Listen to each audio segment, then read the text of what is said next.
张杰，来。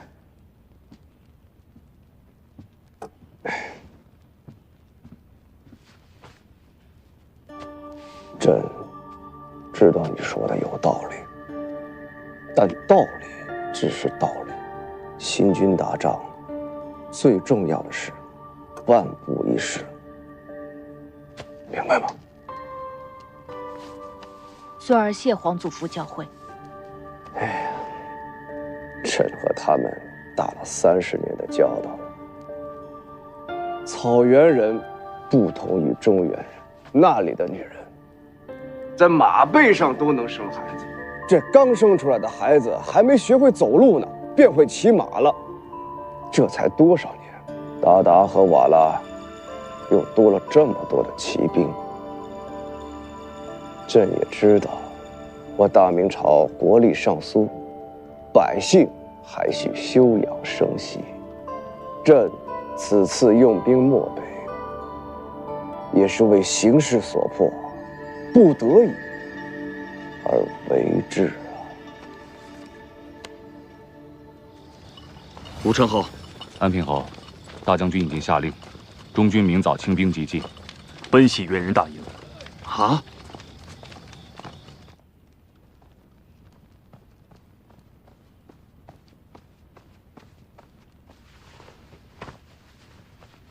奴婢参见陛下。禀陛下，京师的消息到了，东宫和汉王府并无异动。好，靖安侯，你来告诉他。是，安平侯，大将军今日亲率中军查探敌情，升起了一名猿人尚书。据他招认，恩雅失里阿鲁台听说朝廷大军前来后，便率众四处逃遁。如今两人的营盘就扎在离此地30里外，身边最多不过2000人马。大将军以为机不可失，我军轻兵突袭，直取北原，此役一战可定。一战可定。大将军，末将以为，敌势弱，诱我深入，进必不利。进必不利。是。大将军，末将以为此事太过蹊跷，这莫大的草原，怎么就偏偏让我们抓住了猿人尚书？偏偏猿人尚书还刚好知道猿人的王庭所在。何况，即使他说的是真的，那里是猿人的王田，护卫都是猿人的精锐，我军的主力还远在后方。大将军的身边只有1000余名亲卫。安平侯的意思是说，此事太过巧合，其实是那些猿人给本将军设下的圈套。大将军，猿人阴险狡诈，不可不防。末将认为，你是不是以为这次出征的几位将军里，只有你一个人通晓兵法，其他人，包括本大将军，都只会伸着脑袋往别人的套子里钻？大将军，机不可失，失不再来。如果都像你这样畏手畏脚，让那些猿人跑了，你和我又有何面目去见陛下？大将军，末将也认为此事定有蹊跷。陛下既然将几万将士交给了您，大将军不可。吴成侯，本将军才是陛下亲命的征敌大将军。上当了，撤退！撤！快走！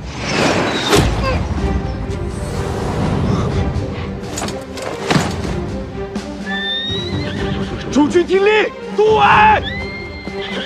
撤！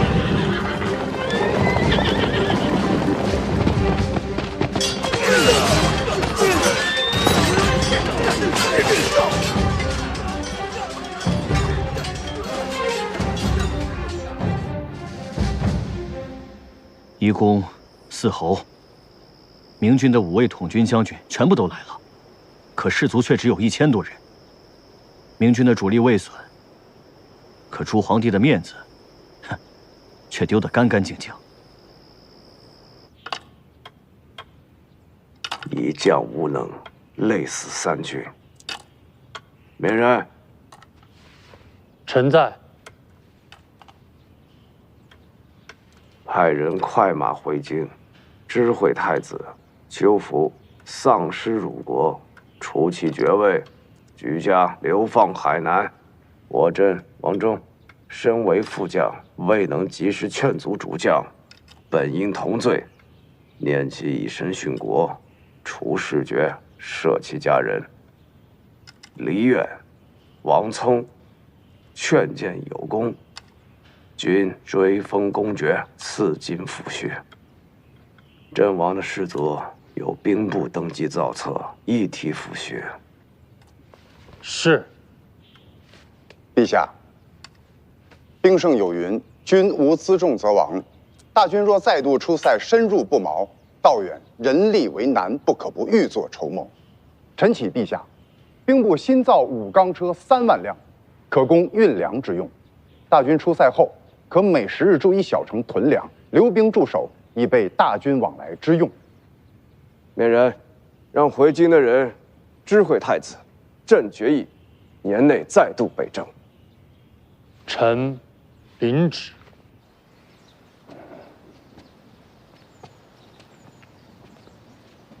面人呐，朝廷这一仗是不得不打呀。要是以前邱福这一仗打赢了，我自会力荐陛下暂且休兵。可他却打了个大败亏输。阿禄台手中有本雅失力，本就以北元正朔自居，如今又加上了一个力挫朝廷大军的声望。朝廷若是坐视不理，再过上个几年，真让他一统了草原也未可知啊。先生说的这些，学生都明白。可是学生眼下最担心的不是这个。大军出塞，兵可以从四处来征伐，可将军呢？英国公的确是可以独当一面的良将，可是他今年毕竟才31岁啊。军中诸将大都是他的叔辈，哪是他能镇得住的呀？谁说陛下要以英国公为帅？可是陛下明明就……面人素来号称之兵，你忘了我大明最好的将军是谁呀？不就是陛下自己吗？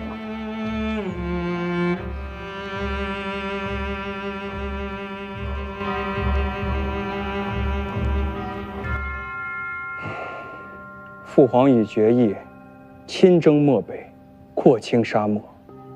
邱福丧失辱国，累及军父，否则，陛下又何必以知天命之年，再受那征伐之苦？你们都下去吧。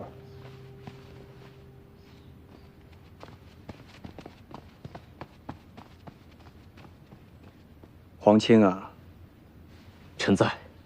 以后这种话还是少说为佳。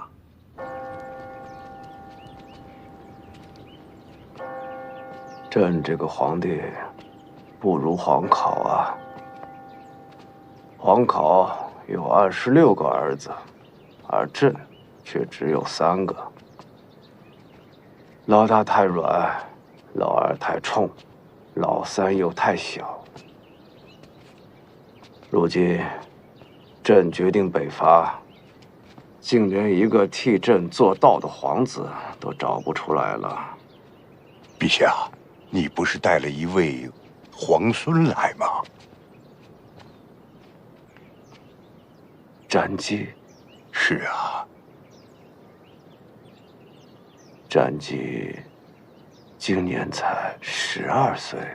12岁不小了。陛下今年生寿几何呀？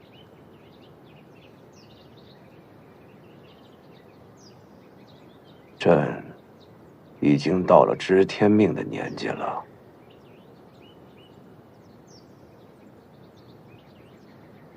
母亲，奴婢在。传旨6部，朕要率6师征讨鞑靼。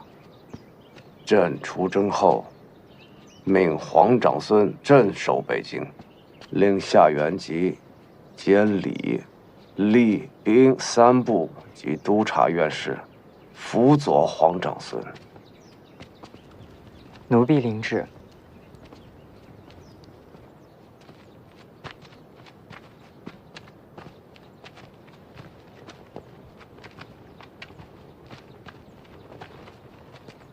詹杰，来，见过夏先生。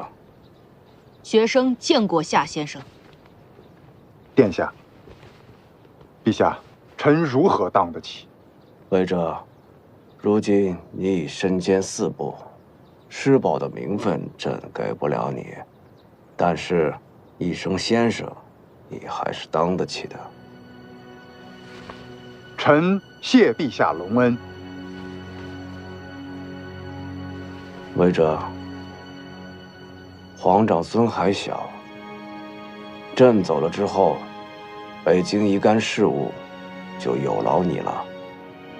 若有军国要事，飞马来报，由朕自己决定。是。来，战绩，朕就托付给你了。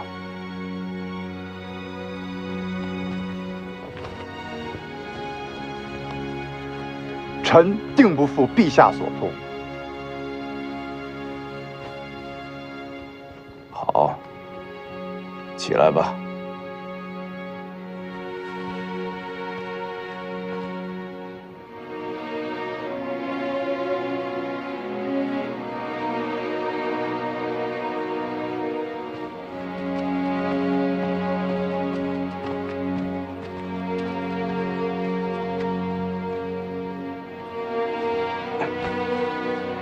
出发！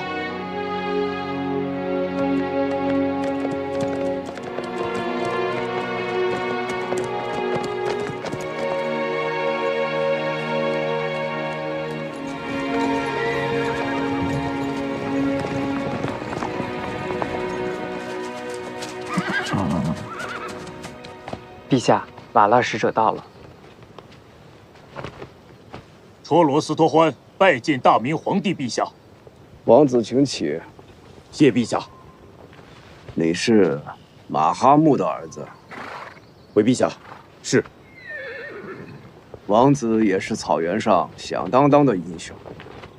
王子觉得，我大明的军威比起草原诸部如何？大明声威赫在，谁敢与其争锋？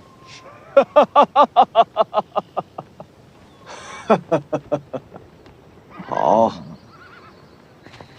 朱皇帝这一回，从陕西、金陵、山西、湖广、山东，足足调发了12万精锐。朱皇帝每一路走的都步步为营，每到10日便筑城一座，留下重兵驻守。我军数度已轻骑偷袭，都被其击退。太师，我们该怎么办？太师，大汗率亲卫弃了大营，投奔瓦剌去了。你说什么？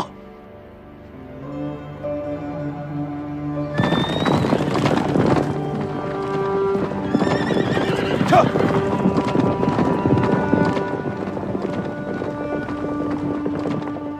姐姐为什么不让我派人去追，就由着他去投奔马哈木吗？你容不下他，马哈木就容得下他？他以为你是燕帖木儿第2，等他到了瓦剌就会知道，若你是燕帖木儿，那马哈木就是第2个蔑儿乞伯彦。他毕竟是惠宗皇帝的嫡系子孙，让他落到马哈木手里，总不是什么好事儿。你有没有想过，鞑靼也好，瓦剌也好，对明廷不过是假作慈服。这一点，朱棣心里也很清楚，可他为什么一定要先打你？姐姐，是要祸水西引吗？这一次的祸事，咱们是躲不过了。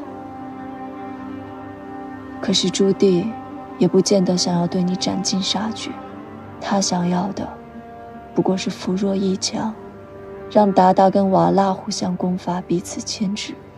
马哈木连自己的儿子都送到了朱皇帝的大营里，为了让我先来这一刀，他可真是费尽了心思。随他去吧。这位朱皇帝可从来不会顺着别人的意思走。杨荣，臣在。你到荆州调2万精骑，各带20日口粮，随朕去追击本雅势力。是。郑亨，末将在。塞外苦寒，敌我两军都需沿水源行军。你找2000精骑，100人一队，去打探阿鲁台的消息。朕要先打本雅势力，却也不会放过阿鲁台。末将明白。陛下，陛下把臣也带去吧。这是去打仗，你去干什么？回陛下，臣也会骑马。那你会穿盔甲吗？臣可以学。好。木镜，奴婢在。给缅人找一身合身的盔甲。是。谢陛下。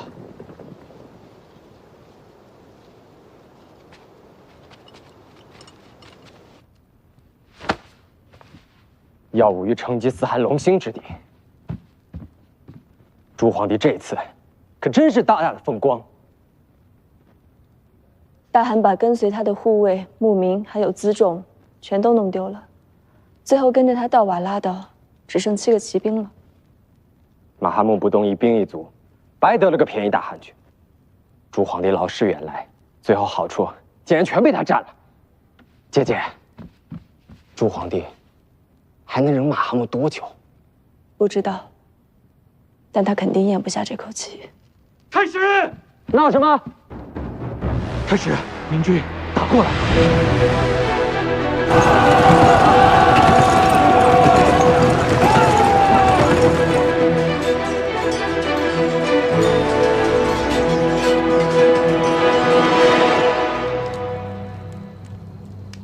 请封吧。请封。马哈木他们3个都已经接受了明廷的王爵，向他们称臣。这一仗打完，我们跟瓦剌是强弱一势。现在该轮到你向朱棣称臣了。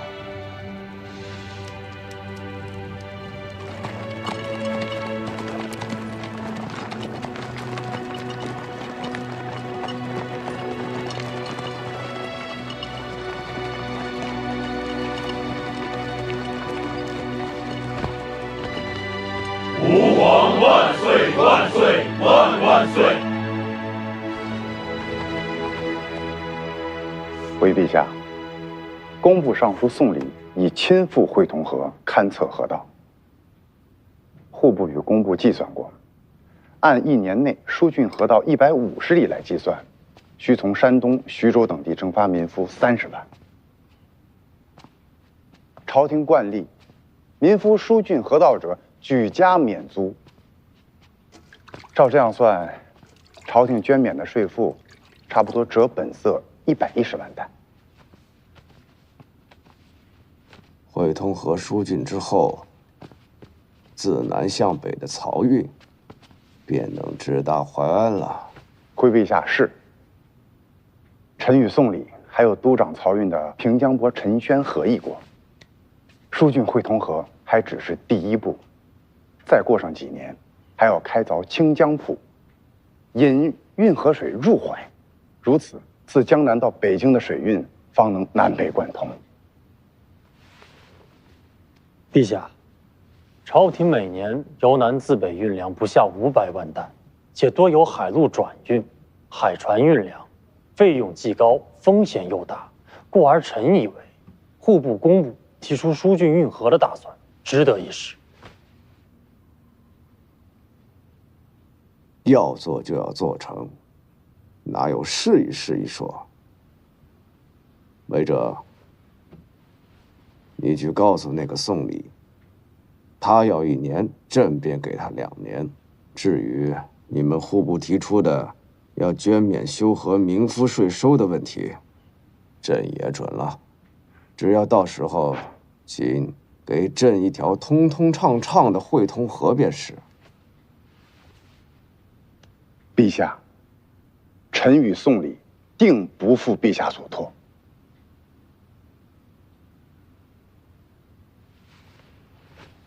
魏哲，你这么着急要疏浚运河，除了想南北沟通之外，是不是怕朕着急用兵漠北啊？臣就知道瞒不过陛下。好你个魏哲，你不瞒朕，朕也不瞒你。目前阿鲁台元气大伤，草原其他部族日渐兴旺，所以用兵漠北是迟早的事儿。陛下，臣以为今后至少3年，户部的结余怕是都要用到这条汇通河上了。陛下要再征漠北，臣也只能请陛下再等3年。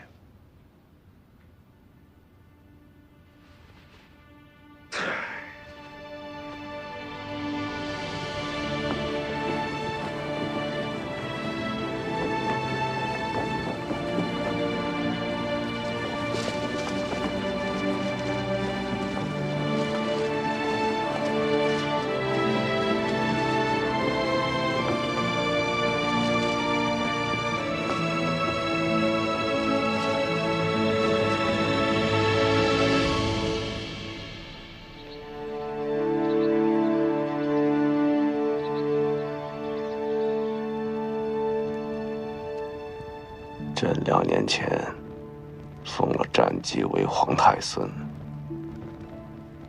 这才多少年，我大明朝就有了第2个皇太孙。朕还真是自己打自己的脸。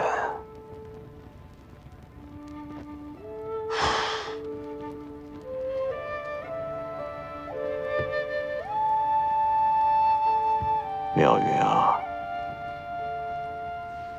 那个夏维哲跟朕说，立刻开凿清江浦，朕让他再等一等。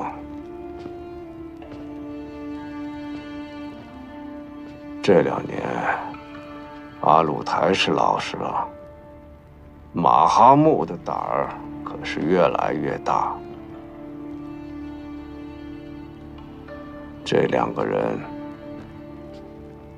一个是朕封的和宁王，还有一个是朕封的顺宁王。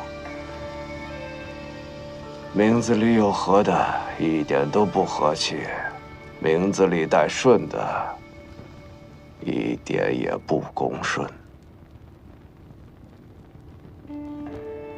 朕想好了，明年，朕要再征漠北，好好教训教训他们。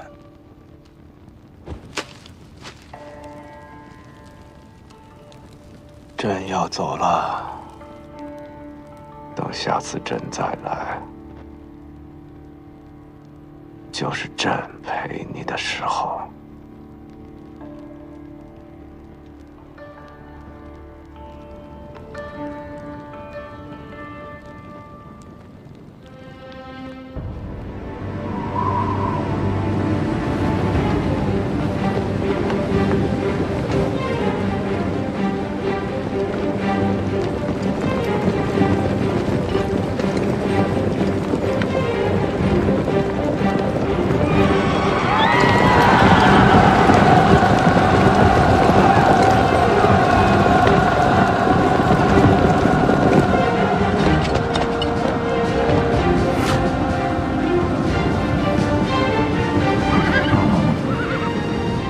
王太孙，好好看看，这才是打仗。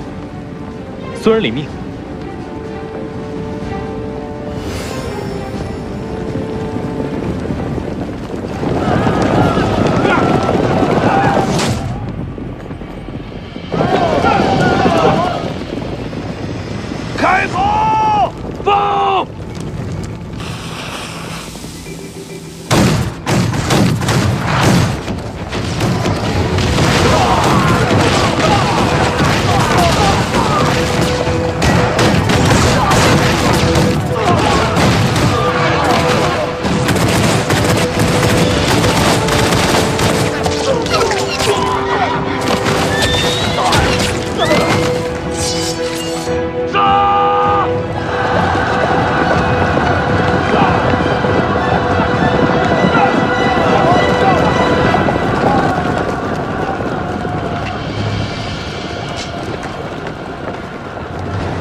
王太孙在。你看，离我已相持2个多时辰，马哈木麾下已无可用之兵，而我军两翼已形成双刃。若此时再以1队骑兵突入，凿穿敌阵，猿人可破。可是我军没有兵了呀，皇祖父。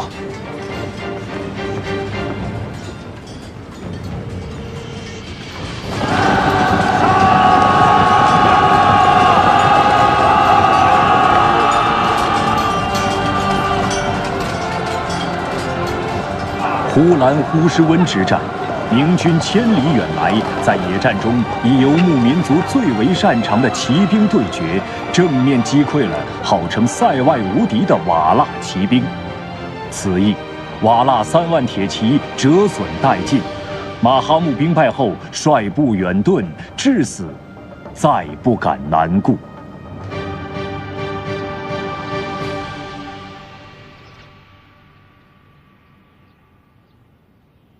陛下，老臣跟着陛下40多年了吧？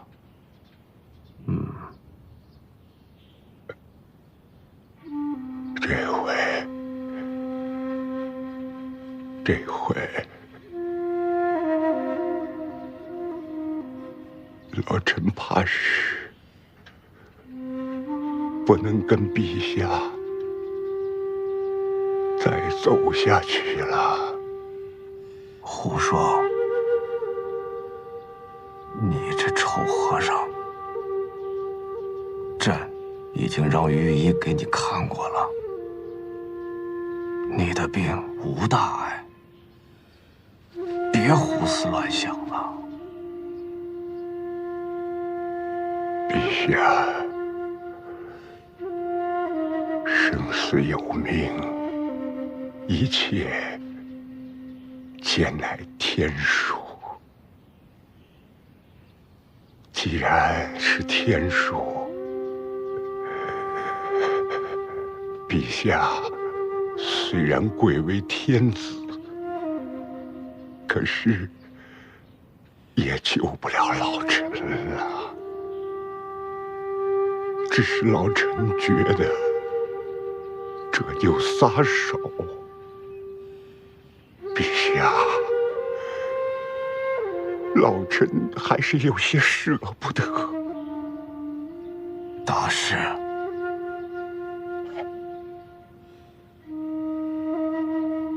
陛下，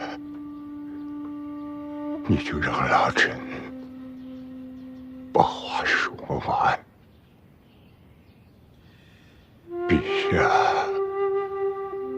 登基16载，创立内阁，疏浚云河，两征漠北，五下西洋，3000文士，修大典，80万大军下安呐！陛下真是做的太好太好了！陛下一个人做了好几代皇上他都做不了的事，就是高皇帝在，怕也说不出陛下半个不字。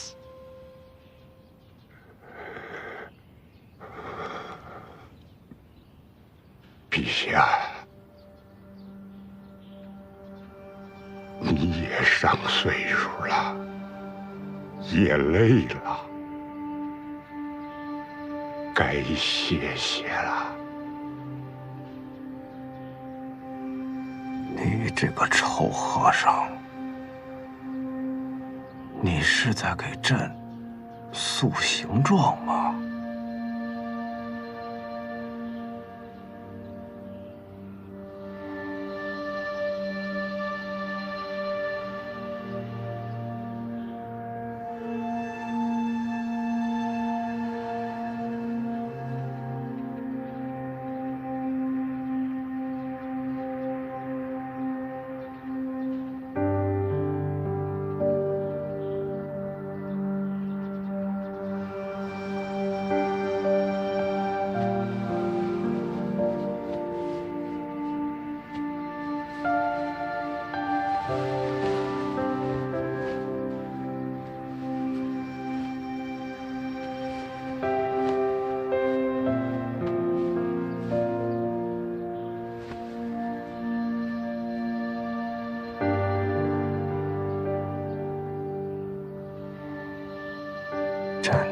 京城还没建好呢，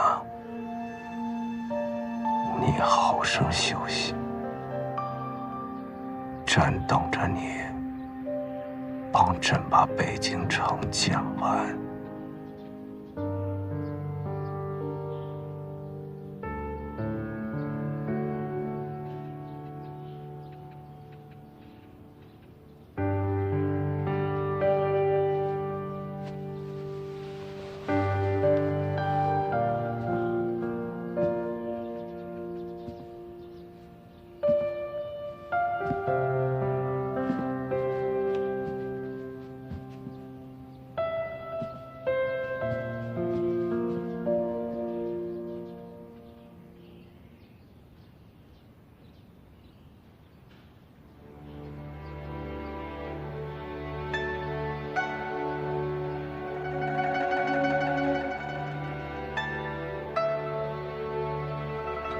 天雨流年，情枝翩翩。闻风望月，舞动人间。少年心对临晚孤影。木镜，此处叫什么名字？回陛下，此处原是乾元大内后院，叫做青山。后来在营建皇宫时，曾堆过煤，奴婢们私下都管这叫做煤山。煤山，这叫什么名字？朕给这里赐名叫万岁山。公元1420年，明永乐18年11月，永乐皇帝朱棣颁迁都诏，正式迁都北京。大江来从万山中，山水尽于江流动。中山如龙渡斜上，玉扑巨浪乘长风。江山相兄不相让，新生正跨天下壮。秦皇公赐予黄金，战旗匆匆至今亡。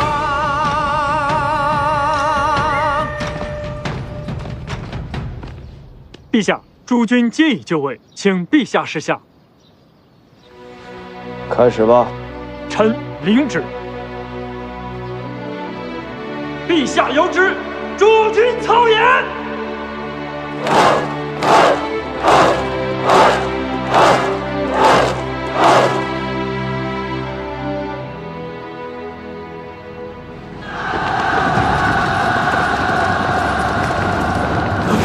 必须！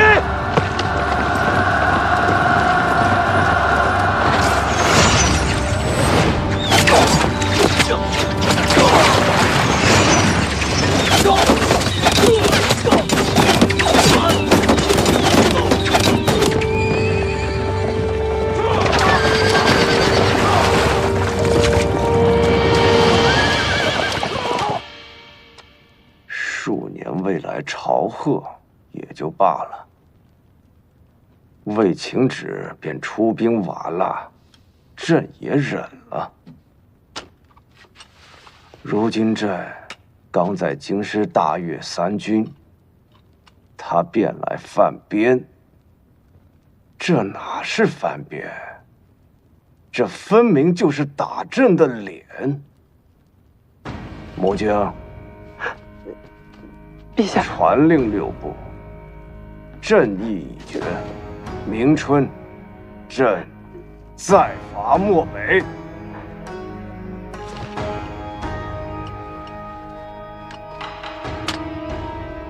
还愣着干嘛？还不快去！奴婢领命。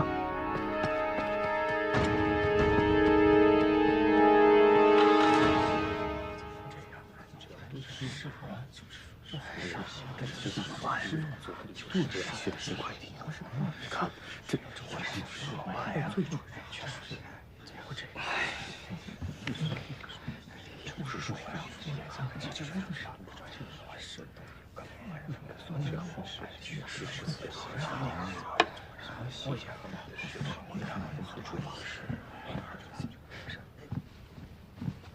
大人，到我府上告知一下，说我去趟远门。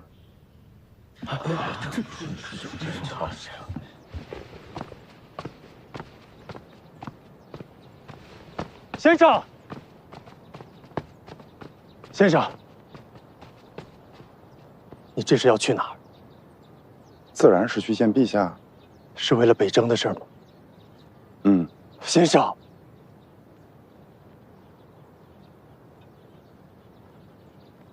先生，如今已经是永乐19年了，陛下已经不是登基之初的那位陛下了。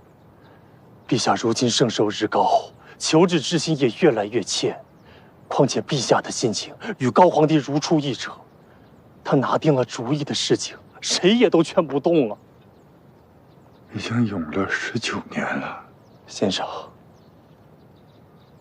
绵人啊，有些话我许多年前就该说了。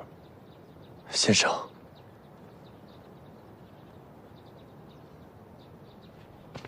先生，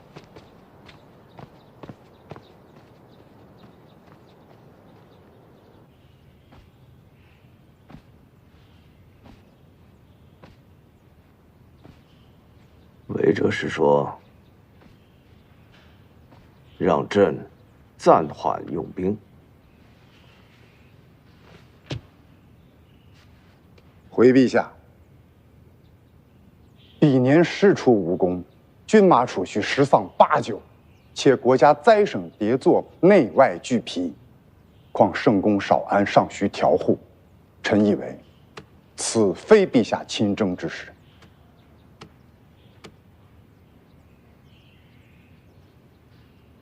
兵部、礼部、工部3位尚书都给朕上奏本了，里面说的内容和韦哲说的是一模一样。韦哲，朕让6部商议北伐之事，不是问你们该不该做这件事，而是问你们怎么做。该怎么做才能把这件事做好？回陛下，说苑有云：“主所言皆曰善，主所为皆曰可。因而求主之所好，及尽之以快主耳目。偷和苟容，与主为乐，不顾其后害。如此者，愚臣也。”愚臣。韦哲是说，若大臣都听朕的，那便是愚臣；若朕不听你们的，朕便是昏君了。臣不敢。陛下，圣人曾说过：“所谓大臣者，亦道是君，不可则止。”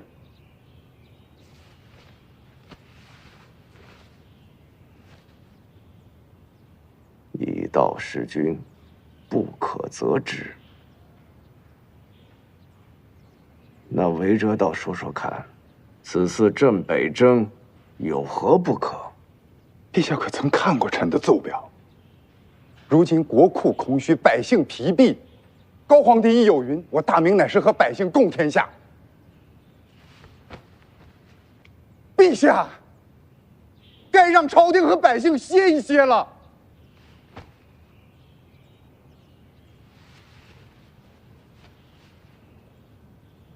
你是说，朕如今所为，有悖祖训，上负皇考，下负黎民，可是，臣不敢。你已经敢了。来人！在。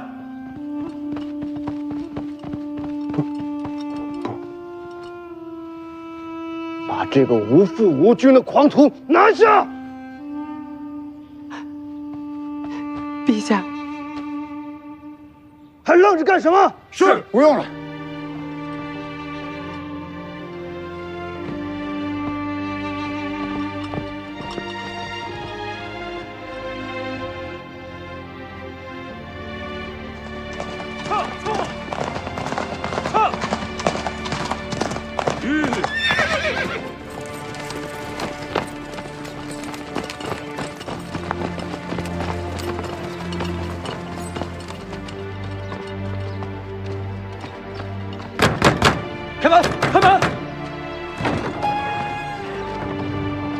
大人这是？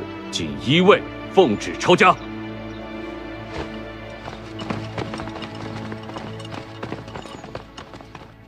其家无余财，所抄之物，折银不足100两。听坊间说，夏府里每10日才食一肉。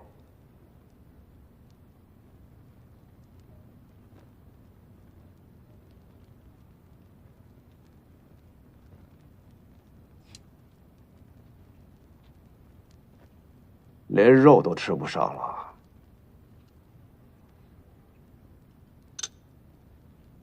告知赵玉，犯官夏某每日供给1肉，牢房要大，要宽敞透气，晒得着阳光的。